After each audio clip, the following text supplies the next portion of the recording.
A maid's daughter slept on a flight until the captain asked in fear, "Any fighter pilot on board?"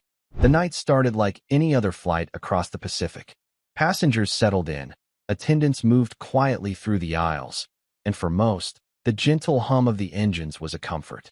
But in the middle of the ocean, everything changed. A violent storm struck, instruments began to fail, and then came the chilling announcement: "We've lost control. The captain is unresponsive.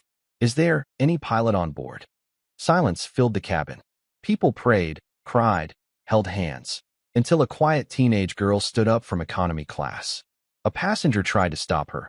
"Sit down, honey, it's not safe."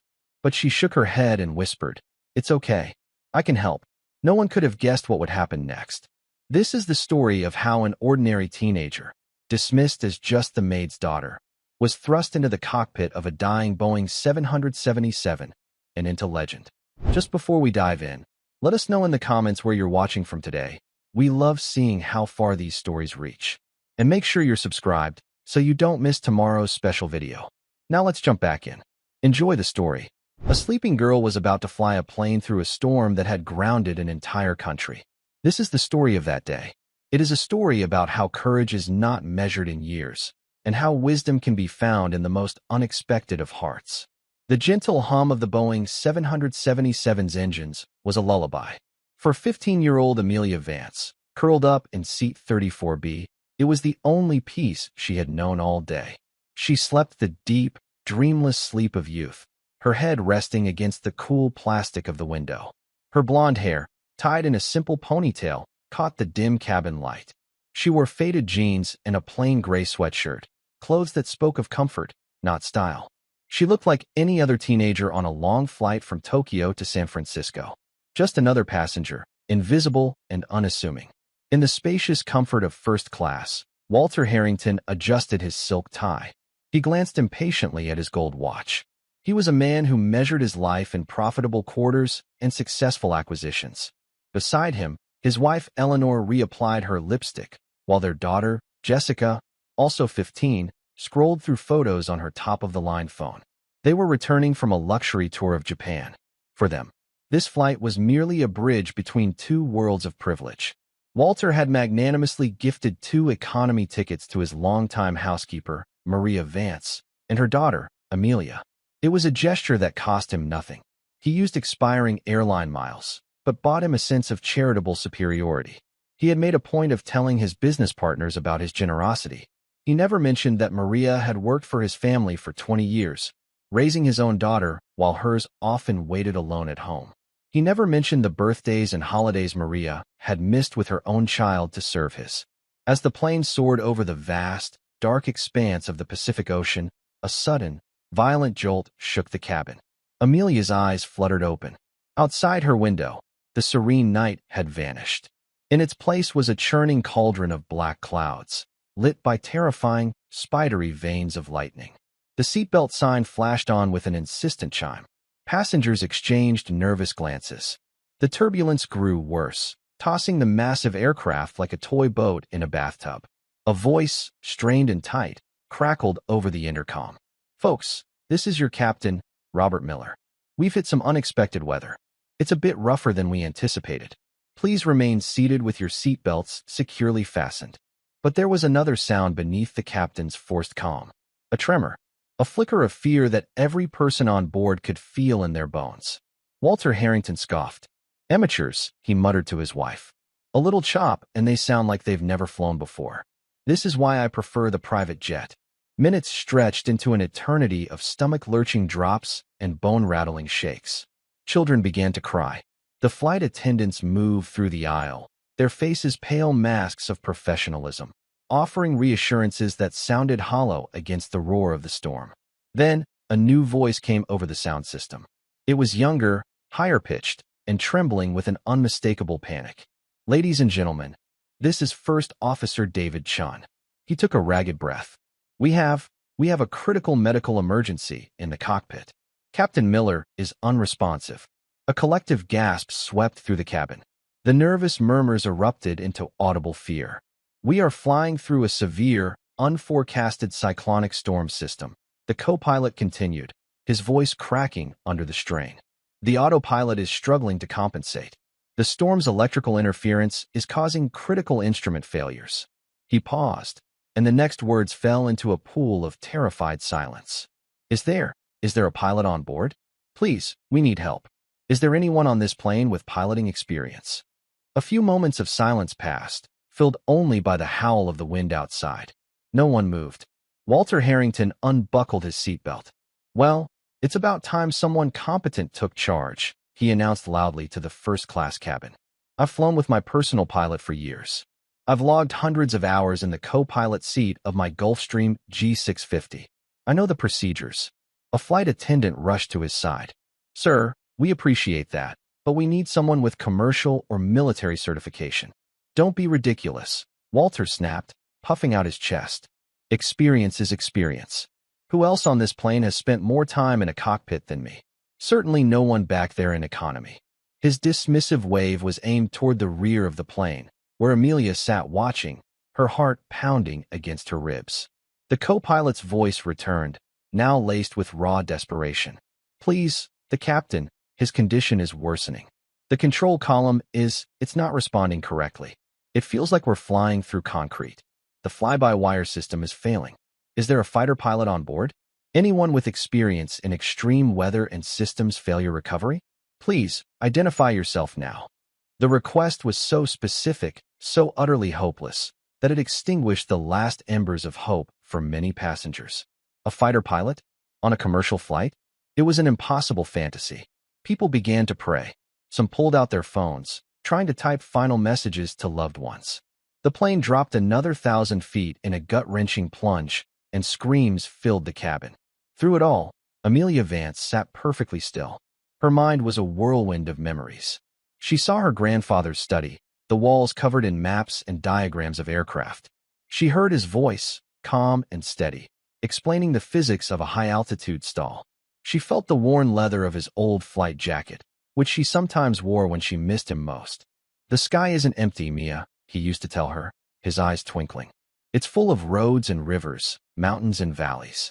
You just have to learn how to see them. Most pilots fly the plane. A great pilot lets the plane fly through them. Her grandfather was General Michael the Ghost Vance. He was a legend in the Air Force, a test pilot who flew experimental jets that broke speed and altitude records. He was a hero who had flown in 3 wars, a tactical genius whose maneuvers were still taught at the Air Force Academy. But to Amelia, he was just Grandpa, the man who taught her to see the world differently. He had been her teacher, her mentor, her best friend. After a training accident left him grounded, he had poured all his knowledge, all his passion for the sky, into his granddaughter. He had never let her fly a real plane. But for 10 years, he had trained her mind. He made her study fluid dynamics, meteorology, and avionics engineering. He put her in his state-of-the-art home flight simulator for thousands of hours, programming impossible scenarios. Engine failures, catastrophic systems malfunctions, flights through hurricanes and sandstorms. He taught her not just to fly, but to think, to analyze, to feel the aircraft as an extension of her own body. She knew the Boeing 777. Her grandfather had made her study its schematics until she knew every wire, every hydraulic line, every circuit breaker by heart. She knew this storm, too. She recognized the dangerous green tint in the clouds from the simulator's weather modeling. She understood what flying through concrete meant. It was a compressor stall caused by massive hail ingestion in the engines.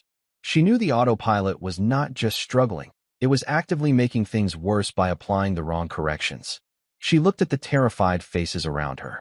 She saw the flight attendant trying to calm a crying mother. She saw a man in a business suit staring blankly at the seat in front of him, his knuckles white as he gripped the armrests. And she saw Walter Harrington, preening in the aisle, basking in the attention as he argued with the cabin crew, claiming his experience as a passenger made him qualified to save them all. Amelia felt a cold knot of fear in her stomach. But beneath the fear was something else. It was her grandfather's voice, a calm whisper in the storm of her thoughts. Fear is just a tool, Mia. It tells you where the danger is. It's what you do with it that defines you. Slowly, deliberately, she unbuckled her seatbelt. Her movements were small and precise, a stark contrast to the chaotic jolts of the aircraft. She stood up in the narrow aisle. A nearby passenger, A woman with tears streaming down her face grabbed her arm. "Honey, sit down. It's not safe." Amelia gently removed the woman's hand. Her voice, when she spoke, was quiet but clear, cutting through the noise. "It's okay. I can help." She started walking toward the front of the plane. Her path took her right past Walter Harrington, who was still loudly proclaiming his qualifications to the head flight attendant. "I'm telling you, I know exactly what to do," he boomed. "Get that kid on the radio and let me talk him through it." He noticed Amelia approaching and sneered. "And where do you think you're going, little girl? Back to the restroom? You should be in your seat." Amelia stopped and looked him directly in the eye. She didn't have the height or the physical presence to intimidate him, but her gaze was unwavering. It was the calm, analytical gaze of a pilot. The gaze of her grandfather. "My name is Amelia Vance," she said, her voice steady despite the violent shaking of the floor beneath her feet. "I need to get to the cockpit. I believe the engines are in a repeating compressor stall due to hail ingestion. The pilot needs to manually decrease the engine's angle of attack by lowering the aircraft's nose, even if it means losing altitude. He needs to do it now, before the turbine blades fracture." The flight attendant stared at her, her mouth slightly open. The technical precision of the statement was jarring, coming from a girl who looked like she should be worried about a math test, not catastrophic engine failure. Walter Harrington let out a bark of derisive laughter. "A compressor what? What have you been doing, watching movies on your phone? This is a real emergency, not a video game. Now run along." He turned his back on her, dismissing her completely. "As I was saying," he continued to the flight attendant, "the first rule of any turbulence is to maintain altitude at all costs." "That's wrong," Amelia said, her voice rising with a new urgency. "Maintaining altitude is what's stalling the engines. The airflow is being disrupted. They're suffocating." The plane lurched violently, and a terrible grinding sound came from the right engine, followed by a bright flash of orange light visible through the windows. Screams erupted again. "Sir, please," the flight attendant begged Walter. "Return to your seat." To Amelia, she said, "Honey, I don't know what you're talking about, but we can't let you into the cockpit." Just then, the cockpit door opened. First Officer David Chun stood there, clinging to the frame for support. His uniform was disheveled, and his face was as white as a sheet. He was barely older than 25, and stark terror was written in his eyes. "The right engine just flamed out," he stammered, his voice choked with panic. "The autopilot is gone. I can't hold her steady. I need help. Someone. Anyone." Walter Harrington saw his chance. He pushed past the flight attendant, his face a mask of self-importance. "I'm here, son. Walter Harrington. I own a Gulfstream. Tell me what to do." The co-pilot looked at him with desperate, pleading eyes, ready to cling to any offer of help. But before Walter could take another step, Amelia spoke again, her voice ringing with an authority that defied her age. "First Officer Chun," she said, pitching her voice to be heard over the groaning of the airframe. "What is your current airspeed and altitude? What is your pitch angle? Are you getting any thrust from engine number 2? David Chin's head snapped toward her. His training automatically kicked in, and he answered without thinking. 250 knots, falling. 33,000 feet. Pitch is +8 degrees. Engine 2 is unresponsive. Core temperature is spiking. You're too slow and your nose is too high." Amelia stated instantly. "You're on the edge of a full aerodynamic stall. You have less than 20 seconds to get the nose down." She took a step forward. "My name is Amelia Vance. My grandfather was General Michael Vance. He taught me everything he knew. You need to let me in there. Now." The mention of the name hung in the air. For a young pilot like David Chun, General Michael the Ghost, Vance was not just a hero. He was a god of aviation. A legend. He looked from the arrogant, blustering businessman to the small, blonde girl whose eyes held no panic, only a chilling, absolute focus. "You're the Ghost, granddaughter?" he whispered, a flicker of disbelief and desperate hope in his eyes. "Yes," Amelia said simply. "And right now, I'm the only chance you've got." Walter Harrington stared, his face turning a shade of purple. "This is insane. You're going to listen to a child? To my maid's daughter? Her mother cleans my toilets. I forbid it. This is my life, my family's lives on the line. I will not have them gambled away on some fantasy." The insult, so personal and cruel, struck Amelia with the force of a physical blow. She saw a flash of deep hurt in the flight attendant's eyes. But Amelia's own expression didn't change. She kept her gaze locked on the co-pilot. She didn't have time for Walter Harrington. The plane was dying around them. David Chun looked at the failing instruments over his shoulder, then back at Amelia. In her calm, confident face, he saw the faintest echo of the legendary general he'd only read about in books.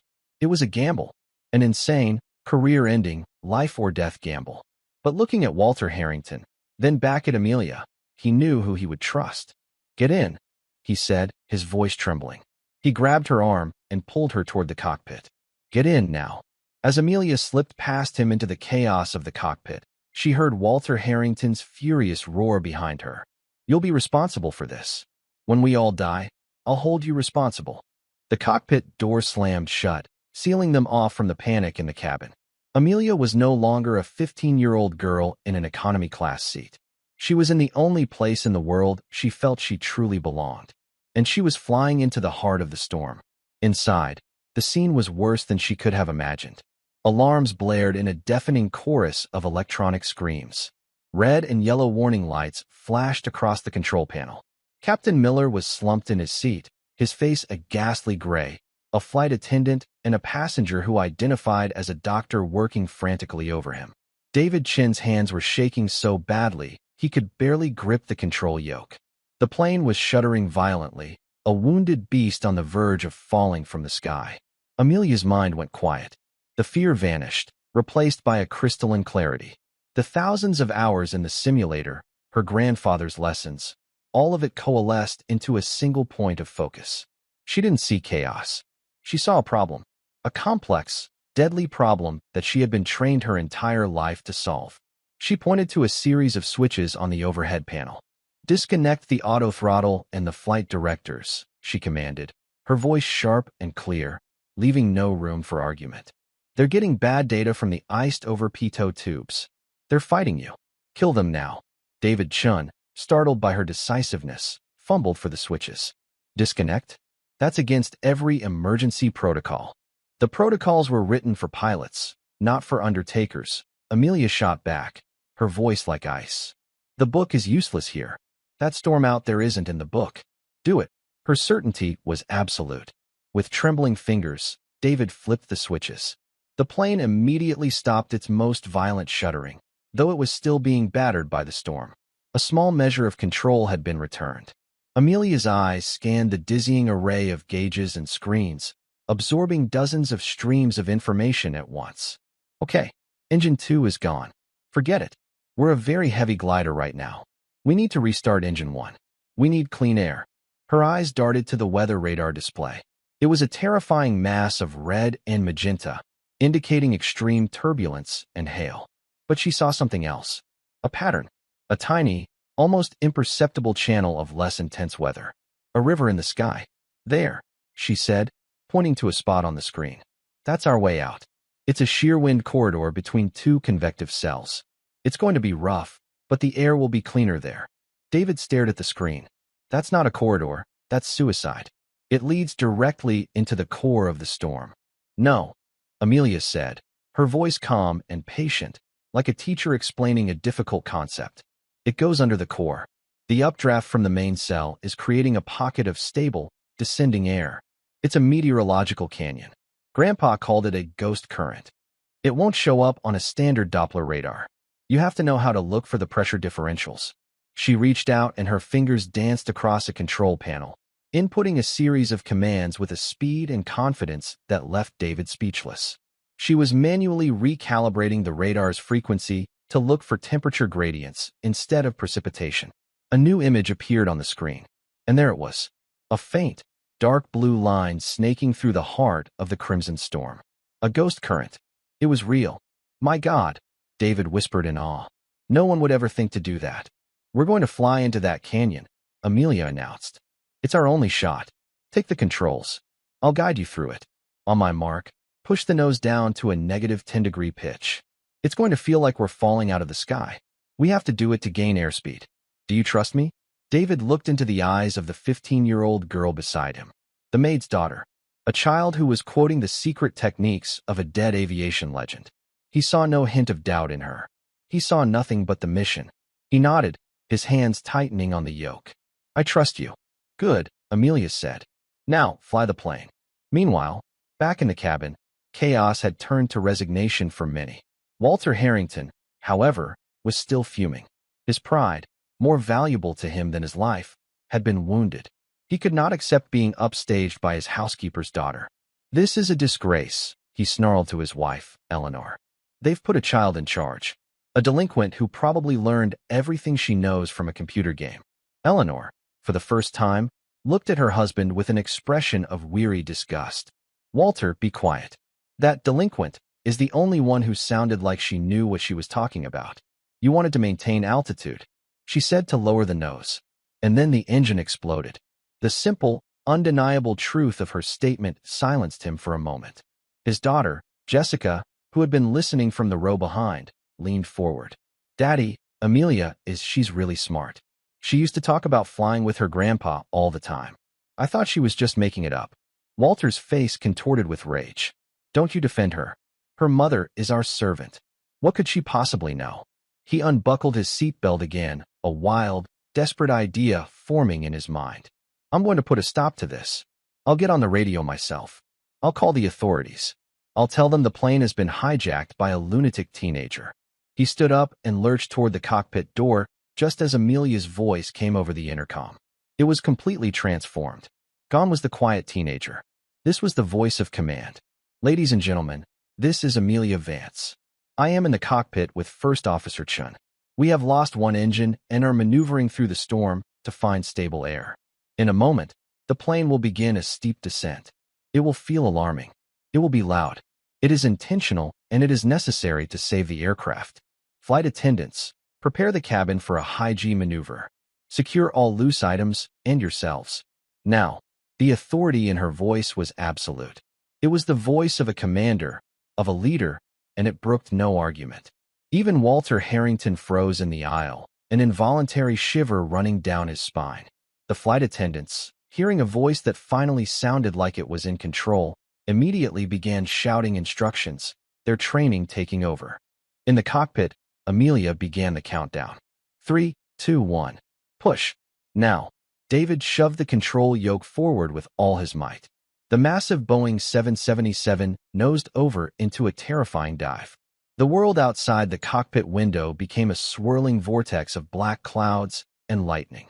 The sound of the wind shrieking over the fuselage rose to a deafening roar. Inside the cabin, passengers screamed as they were pressed hard against their seatbelts by the negative G-forces. Loose objects, laptops, purses, service trays, flew through the air. Walter Harrington, caught standing in the aisle, was flung upward, his head striking the ceiling with a sickening thud before he crashed back down onto an armrest, his arm twisting at an unnatural angle. He cried out in pain, a pathetic sound lost in the greater noise of the dive.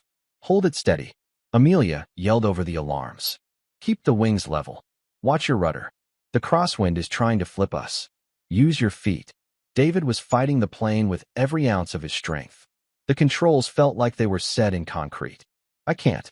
She's not responding. Yes, she is. Amelia countered, her eyes glued to the instruments. Don't fight her. Feel the air. Let the plane settle into the current. You're trying to muscle her, but she's a dancer. You have to let her dance. Her words were strange, poetic, but somehow they made sense. David relaxed his death grip on the yoke just a fraction, trying to feel what she was feeling. And then he felt it. A subtle shift. The plane was no longer just a machine. It was a living thing, communicating through the vibrations in the controls. It wanted to fly. Altitude, 15,000 feet. Amelia said, her voice a tense whisper. Air is getting smoother. The hail is stopping. Look at the engine 1 instruments. The core temperature is dropping. The pressure is stabilizing. She pointed. It's ready. Try the ignition sequence. Now. David's hand moved to the engine start switch. He took a deep breath and flipped it. For a long, agonizing moment, nothing happened. Then, a low rumble began, growing into a steady, powerful hum. The green light on the instrument panel, the most beautiful light David had ever seen, flickered to life. Engine 1 was back. A wave of relief so profound it was physically painful washed over him. He started to laugh, a hysterical, half-sobbing sound. It worked. Oh my God, it worked. Don't celebrate yet. Amelia warned, her focus unbroken. We're still in the storm, and we're 10 tons over our recommended landing weight. We need to find a place to land, and we need to do it fast. She turned to the communication panel. I'm going to try to contact someone who can help us. Instead of dialing the standard civilian air traffic control frequency, she keyed in a long, encrypted military code. A code her grandfather had made her memorize years ago. For a day I hope never comes, he had told her. She keyed the microphone. Mayday, mayday, mayday. This is civilian flight Trans-Pacific 788. We are in distress. Is there any station that reads me on this channel? I am requesting assistance for call sign Ghost Rider. For a moment, there was only static. Then a voice, crisp and professional, cut through the noise. It was a voice that had been aged by decades of command. Trans-Pacific 788, this is United States Air Force Command, Hickam Field. We have not heard the call sign Ghost Rider in 20 years. Identify yourself. Immediately, Amelia took a breath. This is Amelia Vance. I am the granddaughter of General Michael Vance. I am at the controls of a Boeing 777 with one engine out, flying through Typhoon Agnesa. We need a runway. We need it now. There was a stunned silence on the other end of the radio. Then the voice came back, and all the professional detachment was gone. It was replaced by sheer, unadulterated shock. Mia? Is that really you? This is General Peterson. I served with your grandfather. We thought you were a myth he made up. The myth is flying the plane, General. Amelia replied, a faint, weary smile touching her lips for the first time. And she would really like your help to land it. The air in the command center at Hickam Air Force Base was thick with tension. On the main screen, a satellite map showed Typhoon Agnesa as a monstrous, swirling vortex of red and purple that had swallowed a vast portion of the Pacific. Flights were grounded across the entire west coast and all of Hawaii. Nothing was flying in or out. The storm was a no-go zone, absolute and terrifying. General Mark Peterson, a man whose face was a roadmap of a long and decorated career, stood before the screen, his arms crossed. He had been monitoring the storm for 72 hours straight, a grim watch over an unstoppable force of nature. When the call came through on the encrypted channel, a channel that had been silent for 2 decades, his head snapped up. He listened, his expression shifting from professional focus to disbelief, and then to a profound, heart-stopping shock that rippled through the entire command room. The operators and technicians exchanged bewildered glances. General Peterson knew Michael Vance personally. He had been a young lieutenant when Vance was already a living legend. He knew about the Ghost's unorthodox training methods and his almost mystical understanding of aerodynamics. And he had heard the rumors, the tall tales Michael used to tell in the officers' club after a few drinks, about a prodigy granddaughter he was training to be better than he ever was. He'd always dismissed it as the proud ramblings of an old warrior. Now, that myth was on the other end of the line, flying a crippled passenger jet through the heart of a superstorm. Patch her through the main speakers, Peterson commanded, his voice a low growl. Give me a direct link to her avionics. I want to see what she's seeing. Scramble 2 Raptors from the 199th. I don't care about the storm. I want eyes on that plane. Give me the schematics for a Boeing 777-200ER. I want every engineer from the maintenance wing in this room 5 minutes ago. Move. The command center exploded into a frenzy of controlled chaos. People shouted orders, fingers flew across keyboards, and screens flickered to life with new data. Within moments, Amelia's voice filled the room, as calm and clear as if she were calling from the next office. We have stabilized on a heading of 09 or 5. We are flying on one engine and manual controls. The fuselage has sustained significant stress, and I suspect potential damage to the port side flaps from the hail. We are heavy, low on fuel, and we need the longest runway you've got. General Peterson stepped closer to the microphone, his mind racing. Mia, this is Mark Peterson. Your grandfather. He would be so proud. He paused, forcing the emotion from his voice. Okay, Ghost Rider, listen up. Hickam Field is your destination. The main runway is 10,000 feet. We are clearing it for you now. The storm is directly over the island, but we have a break in the crosswinds predicted in approximately 40 minutes. Can you stay airborne that long? In the cockpit of the 777, Amelia looked at her fuel gauge. The numbers were dropping faster than they should. The damaged engine, even when shut down, was creating drag. Fuel is critical, General. 40 minutes is pushing it to the absolute limit. We'll be landing on fumes. Understood, Peterson replied, his gaze fixed on the telemetry data now streaming onto one of the screens. He could see her airspeed, her altitude, the strain on the airframe. What he saw made his blood run cold. The numbers were all wrong. The plane was flying, but by all metrics, it shouldn't have been. It was a miracle of pure pilot skill. Mia, the Raptors are on their way. Call signs Raptor 1 and Raptor 2. They will be your eyes. They will fly formation with you and visually inspect the aircraft for damage. Don't worry about the storm. My pilots are the best in the world. Second best. Amelia's voice corrected him gently, a shadow of her grandfather's wry humor in her tone. The comment sent a ripple of astonishment through the listening command center. A handful of older officers who had known General Vance actually smiled. It was exactly what he would have said. All right, second best, Peterson conceded, a ghost of a smile touching his own lips. Stay on this channel. Talk to me. Tell me everything the plane is telling you. And so began the longest 40 minutes of everyone's lives. Amelia's voice became the calm center of the storm, not just for the command center, but for the passengers on her plane. David Chun, now her devoted co-pilot, had switched her voice back to the cabin intercom, believing that hearing her confident, steady instructions was the only thing keeping the passengers from descending into complete madness. They could hear her talking to the general, her language a stream of technical jargon that was nevertheless hypnotic in its precision. General, the portside hydraulics are showing a pressure drop. I'm compensating with the rudder trim, but it's sluggish. I think we've lost some fluid. Copy that, Ghost Rider. The engineers here confirm that could affect your landing gear deployment. We're running simulations now. Tell them to focus on asymmetrical flap deployment. If the port flaps don't extend, she's going to try to roll on me the moment I slow down. Back in the cabin, the passengers listened in stunned silence. They didn't understand the words, but they understood the tone.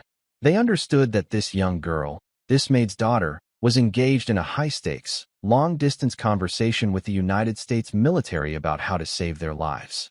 She was not a child playing a game. She was a commander in the field. Jessica Harrington sat with her mother, her phone forgotten. She was listening to Amelia's voice, and for the first time, she saw the girl she had always ignored as something more. She remembered all the times Amelia had tried to talk to her about stars, about science, about the pictures of airplanes her grandpa sent her. Jessica had always brushed her off, more interested in fashion and gossip. Now, that same quiet, nerdy girl was their only hope. Her father, Walter, was a pathetic sight. He was slumped in a seat near the galley, cradling his broken arm. A flight attendant had given him some ice, but the pain was nothing compared to the agony of his humiliation. He listened to Amelia's voice, and every calm, competent word was a fresh stab to his ego. He had been so wrong, so publicly and catastrophically wrong. He, the master of the universe, the man with the private jet and the gold watch, was nothing. Worse than nothing. He was a liability. He had almost gotten them all killed with his arrogant ignorance. He saw the looks in the other passengers' eyes. They weren't looks of sympathy for his injury. They were looks of pure contempt. He had shown them his true character in the crisis, and it was ugly and small. The maid's daughter, the girl he saw as less than human, had shown them hers, and it was heroic. The world had turned upside down, and Walter Harrington was crushed beneath it. Ghost Rider, this is Raptor 1. I have a visual. The voice of the fighter pilot cut through the radio chatter, sharp and professional. You have a big bird, and she is hurt bad. Confirming major damage to the trailing edge of the portside wing. Looks like a section of the flap assembly is gone. Repeat, a piece of your flap is missing. And your number 2 engine looks like it went through a meat grinder. Amelia's hands tightened on the controls. Copy that, Raptor 1. Is the landing gear down and locked? There was a pause. It's down, but I'm not seeing 3 green. Your nose gear looks crooked. It's not fully extended. The news was a hammer blow. Landing with a partially deployed nose gear was incredibly dangerous. The gear could collapse on touchdown, sending the plane cartwheeling down the runway in a fiery explosion. In the Hickam Command Center, General Peterson swore under his breath. Give me the fire crews. I want every piece of emergency equipment we have lining that runway. I want it covered in foam from end to end. He keyed the mic. Mia, did you copy that? I copied, General. Amelia's voice replied, betraying no hint of fear. It changes the procedure, that's all. We'll have to land on the main gear only. Hold the nose off the runway for as long as possible. We'll need to be gentle. Gentle is not an option with a 30-knot crosswind. Peterson countered, his voice grim. This is going to be a controlled crash, Mia. Every landing is a controlled crash, General, she replied, quoting one of her grandfather's favorite sayings. This one is just a little more controlled than most. She turned to David Chun. His face was slick with sweat. He was a good pilot, but he was in way over his head. He was flying on raw courage and his newfound faith in the teenage girl beside him. David, Amelia said, her voice soft but firm. I need you to handle the throttles. When I call for it, you will need to give me asymmetrical thrust. More power to the right engine to counteract the drag from the damaged wing. Your timing has to be perfect. Can you do that? He nodded, his eyes wide. I can do it. I know you can, she said, giving him a look of complete confidence that he felt in his very soul. We are 10 miles out, she announced over the radio, beginning our final approach. The world outside the cockpit was still a gray, violent mess, but through a break in the clouds, they could finally see it. A string of lights. The runway. It was the most beautiful sight in the world. Amelia began the delicate, terrifying process of landing the crippled jet. It fought her every step of the way. The wind battered them, trying to push them off course. The damaged wing made the plane want to roll over. Amelia's feet danced on the rudder pedals, her hands making 1,000 tiny adjustments to the yoke. She was no longer just flying the plane. She was willing it to fly. 500 feet, she called out, her voice a low monotone. 400. Keep the speed at 140 knots. A little more power to the right engine, David. 300. The crosswind is picking up. Hold her steady, came the voice of General Peterson over the radio. You're looking good, Ghost Rider. Just a little longer. In the cabin, everyone was braced for impact. They held hands with strangers, whispering prayers. They could hear the wind screaming. They could feel the plane shuddering, groaning under the immense strain. They could see the runway lights getting closer and closer through the rain-streaked windows. 100 feet, Amelia's voice was tight. 50, 20, 10. The main landing gear, the two big sets of wheels under the wings, touched the runway. The touchdown was impossibly soft. For a moment, it seemed like a perfect landing. But the hardest part was yet to come. Hold the nose up, David yelled. Hold it up. Amelia was pulling back on the yoke with all her strength, using the plane's elevators to keep the damaged nose gear from slamming into the runway. The 777 was roaring down the tarmac at over 100 miles per hour on just its two main wheels, a terrifying, high-speed balancing act. She's slowing down, David shouted. 80 knots. 70. The nose of the plane was getting heavier. Amelia's arms were burning with the strain. She couldn't hold it much longer. Brace, she shouted into the intercom, her last command. At 60 knots, the nose finally dropped. The damaged landing gear hit the foam-covered runway with a sickening crunch of metal. It held for a second, then folded backward, collapsing completely. The nose of the aircraft slammed into the ground.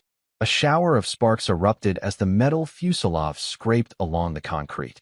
The plane veered violently to the left, skidding sideways off the runway and plowing into the muddy grass. It spun around in a great, groaning arc of tortured metal before finally, shuddering, it came to a stop. For a long, terrible moment, there was only silence. The alarms in the cockpit had died. The roar of the wind was gone. All that could be heard was the ticking of cooling metal and the sound of the pouring rain. Then, the emergency lights flickered on, casting the cabin in a ghostly green glow. And a single sound broke the silence. Someone started to clap. Then another person joined in, and another, until the entire cabin was filled with a thunderous, weeping, laughing roar of applause. They had made it. They were alive. In the cockpit, Amelia let go of the controls. Her arms dropped to her sides, heavy and useless. Her hands were shaking. Now that it was over, the adrenaline began to fade, and the enormity of what she had just done washed over her. She was just a girl. A 15-year-old girl who had just landed a jumbo jet in a hurricane. She leaned back in the pilot's seat and closed her eyes, utterly spent. David Chun was staring at her, his face a mixture of awe and reverence. He reached out a trembling hand and touched her shoulder. "You did it," he whispered. "Amelia, you did it." The cockpit door was thrown open, and emergency crews swarmed in. They saw the unconscious captain, the shaken co-pilot, and the small, blonde girl in the captain's chair. Outside, the evacuation slides had deployed.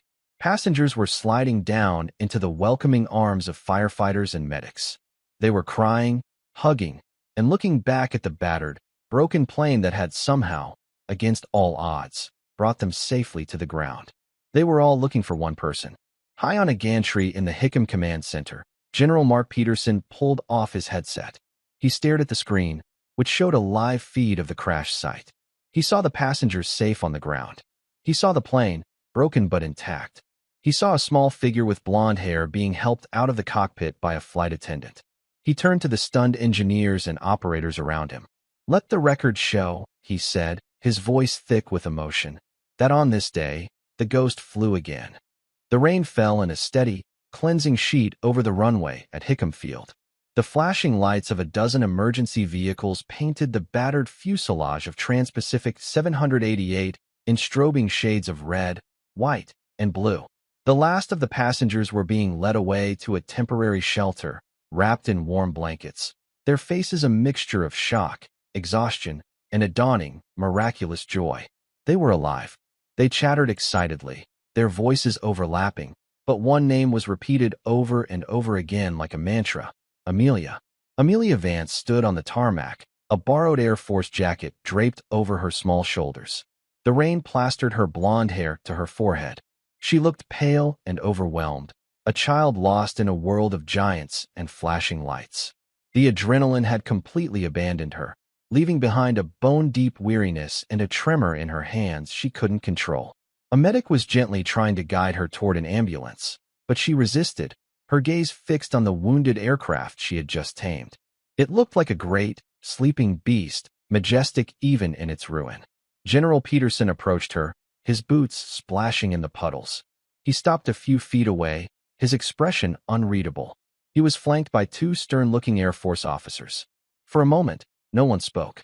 The general simply looked at her, his eyes taking in her youth, her worn-out clothes, her quiet, unshakable stillness. He was trying to reconcile the image of the girl in front of him with the preternaturally calm, impossibly skilled pilot he had just spoken to for 40 agonizing minutes. "Amelia Vance," he said, his voice softer than she expected. She nodded, unable to find her own voice. "I'm General Peterson." He took a step closer. "On behalf of the United States Air Force, and I suspect every single person on that plane, I want to thank you. What you did here today was impossible." Amelia just shook her head slightly. "I just did what my grandfather taught me." "Your grandfather," Peterson said with a wry, sad smile, "was the only pilot I ever knew who would have even attempted what you just pulled off. He would have loved this. The sheer, glorious, insane audacity of it." He looked at the plane, then back at her. "He always said the best pilots have a feel for the sky, a sixth sense. He called it listening to the air. I never really understood what he meant. Until today." From the crowd of evacuated passengers, a figure emerged, running awkwardly toward them. It was Jessica Harrington, her expensive clothes soaked and muddy. Her parents were behind her, Eleanor looking shocked, and Jessica's father, Walter, his face a mask of pain and shame, his broken arm now in a makeshift sling. Jessica stopped in front of Amelia, her breath coming in ragged gasps. Tears streamed down her face, mingling with the rain. "Amelia," she choked out. "Oh my God, Amelia. You saved us." For years, Jessica had been the center of her own universe, a world in which Amelia was a peripheral, almost invisible character. The maid's daughter, the quiet girl who was always there, but never really seen. Now, standing before her, Jessica saw her for the first time. She saw the strength, the intelligence, the incredible, hidden power that she had been too self-absorbed to ever notice. I'm so sorry," Jessica stammered, the words tumbling out in a rush of guilt. "For everything. For how I treated you. For how my dad, for everything." Before Amelia could respond, Walter Harrington shuffled forward, his eyes fixed on the ground. He looked like a broken man. His tailored suit was ruined, his hair was a mess, and his arrogant posture had been replaced by a defeated slump. He stood before this 15-year-old girl, the daughter of his housekeeper, and he was forced to confront the wreckage of his own character. He tried to speak, but the words wouldn't come. What could he say? Sorry for treating you and your mother like furniture for 20 years. Sorry for almost getting everyone killed because my ego is more fragile than a teacup? He opened his mouth, a dry, croaking sound emerging. Amelia looked at him, and in her eyes, there was no anger. There was no triumph. There was only a profound, weary pity. She understood men like Walter Harrington. Her grandfather had warned her about them. Men who confused wealth with worth and arrogance with ability. They were hollow, he had said, loud drums with nothing inside. It's okay, Mr. Harrington, she said, her voice quiet. You were scared. Everyone was scared. Her forgiveness was more damning than any accusation. It offered him no fight, no way to reclaim his shattered pride. It simply dismissed him as an irrelevance. He flinched as if she had struck him. He finally understood. He had spent his life building an empire of money and power, but in the moments that truly mattered, in the face of death, his empire was worthless. His legacy, at that moment, was one of foolishness and cowardice. Amelia's legacy, forged in the heart of a storm, was one of courage and skill. General Peterson, sensing the deep, unspoken currents of the conversation, stepped in. Miss Vance has been through a major ordeal. She needs to be debriefed and get some rest. He turned to one of his aides. Please escort Mr. and Mrs. Harrington and their daughter to the passenger reception area. As the Harringtons were led away, Eleanor took one last look back at Amelia, her expression a complex mixture of gratitude and a dawning, uncomfortable understanding of the world she lived in. Her life of sheltered privilege had been saved by the daughter of the woman who cleaned her house. The foundations of her world had been shaken, and she knew, with a certainty that chilled her to the bone, that nothing would ever be the same. Amelia's mother, Maria, was waiting in the reception center. She had been on a different part of the plane and had been evacuated earlier. The moment she saw Amelia walk through the door, flanked by military officers, she ran to her. She wrapped her arms around her daughter, holding her so tightly Amelia could barely breathe. Mija, Maria whispered, using her childhood name for her. My brave, brave girl. I was so afraid. Amelia buried her face in her mother's shoulder, and for the first time since the ordeal began, the dam broke. The tears came, silent and hot. She wasn't a hero. She wasn't a legendary pilot. She was a 15-year-old girl, and she was crying for her mom. The story of Trans-Pacific 788 became an international sensation overnight. The headlines were explosive. Teenage girl lands jumbo jet in superstorm. The ghost's granddaughter, a new hero in the skies. Maid's daughter saves hundreds in aviation miracle. The world was captivated. News channels played the audio recordings of the flight on a loop. Amelia's calm voice in the cockpit, her conversations with General Peterson, the terrified voice of the co-pilot. Aviation experts analyzed the flight data with disbelief, calling her actions one of the single greatest feats of airmanship in modern history. She had performed maneuvers in a commercial airliner that most fighter pilots wouldn't dare attempt. Amelia became an instant, and very reluctant, celebrity. She was whisked away to a secure military base with her mother, shielded from the relentless storm of media attention. The government, the airline, and the Air Force had a very serious situation on their hands. A civilian, a minor no less, had taken control of a commercial aircraft. While she had saved everyone on board, she had also broken dozens of federal aviation regulations. A quiet, high-level meeting was convened at the Pentagon. The room was filled with generals, FAA administrators, and grim-faced lawyers. The situation is unprecedented, a lawyer from the Department of Transportation stated flatly. Technically, what Miss Vance did could be construed as hijacking. She had no license, no authority to be in that cockpit. General Peterson, who had flown to Washington specifically for this meeting, slammed his hand down on the table. The sound echoed in the silent room. Hijacking, he roared, his face turning red. That hijacker is the only reason we are not discussing the worst aviation disaster in a decade. That hijacker saved 312 lives. That hijacker displayed a level of skill and courage that I have not witnessed in my entire 40-year career. We should be pinning a medal on her, not reading her Miranda rights. An FAA official cleared his throat. General, we understand the sentiment. But the regulations are clear. If we make an exception for her, what's to stop any passenger with a flight simulator from trying to take over a plane in an emergency? It sets a dangerous precedent. A dangerous precedent? Peterson shot back, his voice dripping with sarcasm. The precedent she set was one of competence, of heroism. Are you really going to punish a girl for being too good? For knowing what to do when all the so-called professionals were panicking? He leaned forward, his eyes burning with intensity. Let me tell you about the precedent I care about. The one set by her grandfather, Michael Vance. He pushed the boundaries. He broke the rules when the rules were wrong.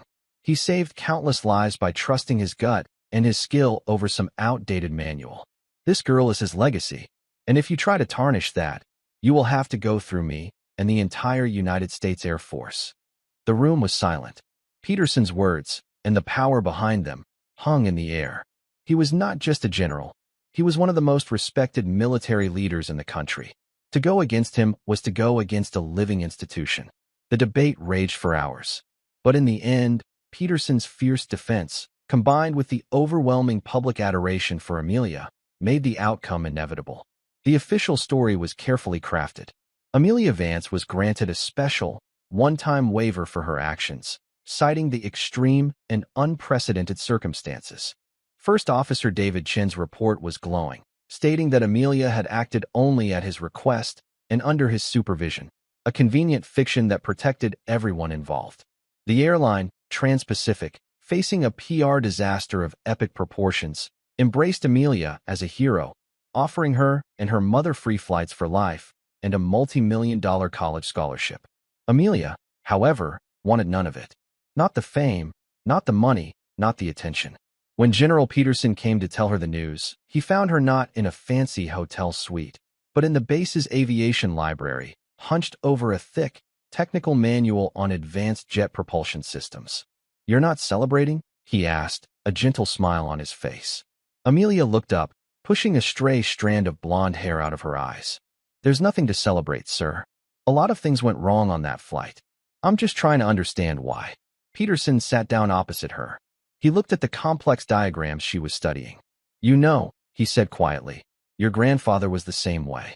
After every mission, even the successful ones, he would lock himself away for days, analyzing every decision, every variable. He was never satisfied. He always believed he could have done better. He said that complacency was the enemy of excellence." Amelia murmured, her eyes still on the book. "That he did," Peterson agreed. He paused, then asked the question that had been burning in his mind. "Why, Amelia? Why do you do it? Why the obsession? It's more than just a hobby for you, isn't it?" Amelia closed the book. She looked out the library window, at the sleek fighter jets taking off and landing in the distance. "When I was little," she began, her voice soft and distant, "my grandpa used to take me to the roof of his house at night. He'd point to the stars, and he'd tell me about the vastness of it all. He said the sky wasn't a ceiling. It was an ocean, and to fly in it was to be truly free." She turned her gaze back to the general. "My mother, she's worked her whole life for other people, in other people's houses. She's the kindest, strongest person I know, but she's never been free. She's always been tied to the ground, to their rules, their schedules." A shadow of pain crossed her face. "Mr. Harrington gave us those tickets like he was giving scraps to a dog. He never saw us. He never saw my mother as a person, just as someone who served him." She took a deep breath.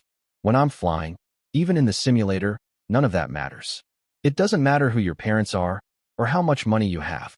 The sky doesn't care. The plane doesn't care. It's just you, the machine, and the air. It's the only place where I feel equal. It's the only place where I feel completely me." General Peterson listened, his heart aching with a profound respect. He finally understood. For Amelia, flying wasn't about thrills or glory. It was about dignity. It was about transcending the small, cruel boxes that the world tried to put her in. It was her escape, her sanctuary, her freedom. "The Air Force is offering you a full scholarship to the academy," he said gently. "A fast track to the test pilot program. They want you, Amelia. We want you. You could be one of the greats." Amelia looked at him, and for the first time, a bright, genuine smile lit up her face. It was a smile of pure, unadulterated joy. It was the smile of a girl who had just been handed the keys to the entire sky. "I'd like that, General," she said. "I'd like that very much." Her journey was just beginning. The storm had been a test, a crucible that had forged her future. She had walked through the fire and emerged not as a victim, but as a commander. The world had tried to define her by her mother's job, by her social status, by her age. But Amelia Vance had shown them all that the only thing that truly defined a person was the size of their spirit and the height of their dreams.